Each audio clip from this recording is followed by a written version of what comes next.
Hello there, my name is Asleon, and today we will be going over how I built my Xianyun, I think it's Xianyun, slab retainer. So let's just start off with going over her stats. She's got 16,940 HP, 3,564 attack, 660 defense, 61 EM, 8 over 109 crit damage. That is a sad ratio, but not really what I care about. 15% healing bonus, not damage bonus. 170 ER. And then the rest is just the standard stuff. What I really have stacked on her is attack, because that's what she does her buff off of. Weapon-wise, I have her on the Skyward Atlas, given that this is the best weapon I have her. Obviously, her signature is her best weapon. I personally think it'd be best to put her on something with an attack percent, given the more attack she has, the more she's going to buff the damage of your character, and the more she is actually going to heal your character. But if you want, and if you find your Xianyun has low energy, you could always put her on an ER weapon. Weapons I like for her are like the Skyward Atlas. Where is it? The Ballad of Boundless Blue, which is an event weapon that you got from, I believe it was a Windbloom, last year's Windbloom. Now, I will say none of the descriptions really help her out all that much, but the attack percent or the ER from the Ballads of Boundless Blue, Eye of Perception is a good attack percent 4-star one. Favonia's Codex gives you some nice ER, along with if she does crit with her measly 8%. Well, she's got no crit rate. It will give her more energy. And then Otherworldly Story. I can't read my own handwriting. Otherworldly Story, which is another ER one. I don't think any of these have attack percent. No. Is an option for a 3-star weapon. It gives ER, and it also just gives her a little bit of healing in case she gets hit. Artifact-wise, I suggest just putting attack all the way down. That's what I have. If you really want, you can put her ER on her sands, but I personally would just do attack all the way down. I like having her on the Songs of Days Past set. It gives her healing bonus, and then when it heals, healing effect creates 6 seconds to run healing Friday. The duration weighs the days past. When your active party member hits an opponent with Norse, charge, or plunging attack, elemental skill, or anti burst, the damage dealt will be increased by 8% of the total healing amount recorded by the yearning effect. So, more damage. 5 times, a single is converted to 100. So really, I just like this to help it buff and increase damage more. They recommend VV, which, I mean, wouldn't be bad. It's not like she doesn't swirl. I personally really like having her on Songs of Days Past. And then the last one they recommend is just a two-piece of anything. It says Gladiator and Shawarmas, but really it's anything that has attack percent. Like, that's Gladiator, Shawarmas, Echoes of an Offering, Vermilion Heifer. Like, here, let me pull this up.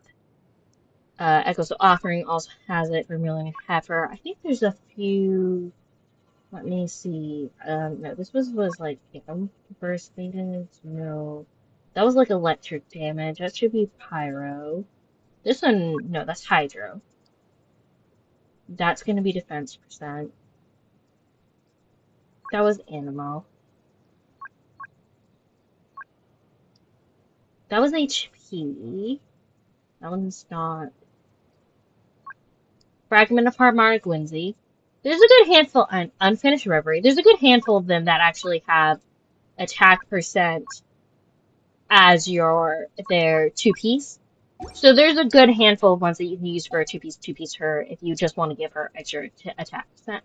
I'm not going to go over cons today. I'm just going to click through them. You're feel free to pause and read them if you like.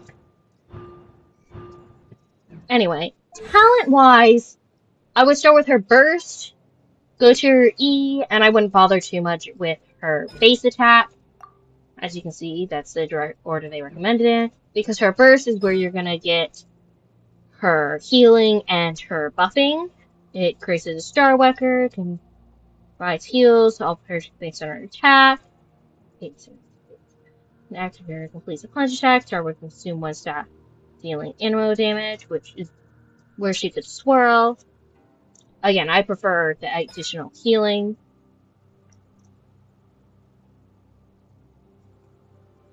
And then this just assists with plunging crit rate, which is really nice. Because again, I'm assuming you know how her basic kit works. Her alt gives them this thing. The Star Walker allows them to jump high, which then they can plunge. Assistance. Plunge attack stop waves will be 200% of Xianyun's attack. The maximum damage increase can be achieved this way is 9,000. Yeah, I don't know how much attack there would be to get the max amount effect. Like 200% of her attack, so it would be double her attack, so it'd be half of this. So half of 9,000 is what? 4,500, I think, would allow you to get the maximum amount of damage. You know, unless I'm wrong. I don't know, my math could be wrong. But she's adorable. She's such a cute character. How I have Xianyun built. Team-wise, I mostly just use her in my Gaming's team because I adore Gaming. I love them. But other teams you can use her to support with would be, sorry, wrong button, like a Diluc team or any other character you want to plunge. I don't know if I have any other characters that I've actually would bother building plunge, but I think you could also use her for an Albedo plunge team if you wanted to do that. You could also do like Wanderer plunge. Anyone you want to plunge Xiao.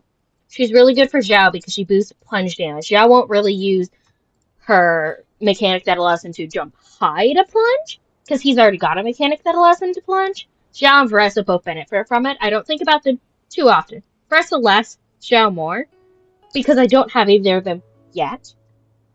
One day I will. But right now it's just Gaming who I really use it on, and then if I ever decided to run Diluc, he would be run with Xianyun most likely, unless I wanted to put him on a team with his brother.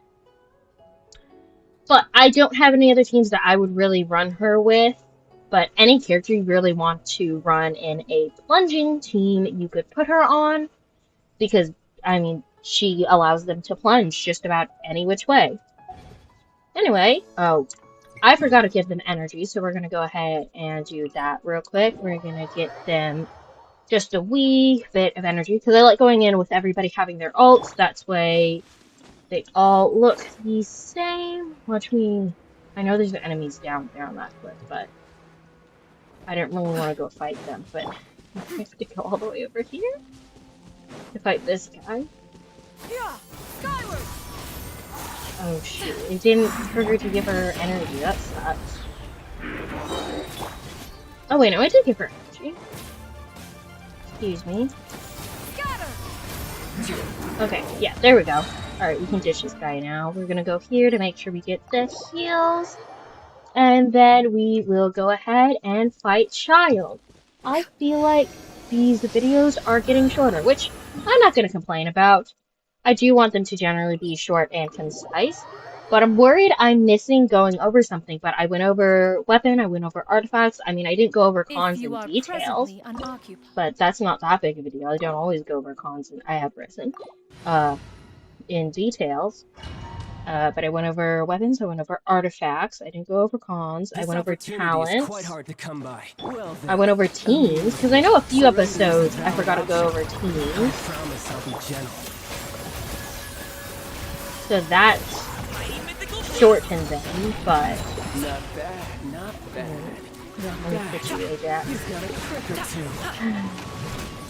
That's the annoying part about him, is half the time I get the team going, and then he dies, and I have to get him going all over again. Alright. I do like running Xianyun with Karina, because normally Xianyun heals. That was a good bit of damage. Great job, Gaming. I will be making another video on Gami if anyone's interested in that. Because I have one, but I have rebuilt my Gami since then. I'm gonna see if Xianyun can. Never mind.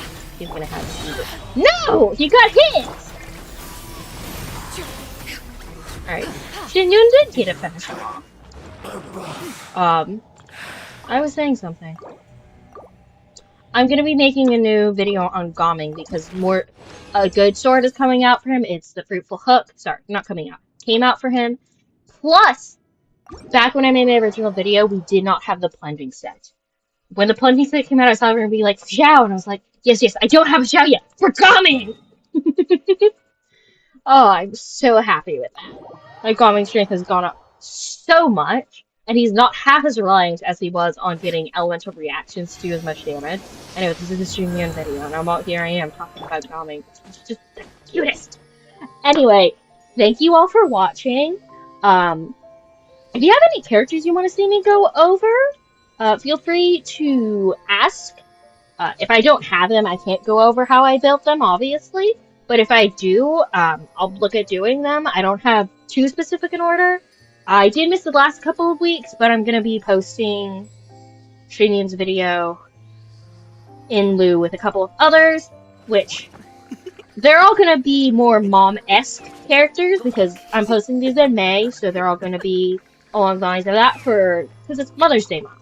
Next month, June, I'm going to be posting dads, and after that, I'm just going to go back to picking and choosing characters as I please. But I hope you all enjoyed the video. Thank you so much for watching. If you want to see more of my content, please subscribe. I hopefully will be back on posting at least once a week. Coming next week. I normally try to post once a week on Mondays, or whatever day that is for you if you don't live in the same time zone as me. But anyway, I'm going off too much. May you have a blessed rest of your day, or may you have a wonderful night's rest, and may God bless you.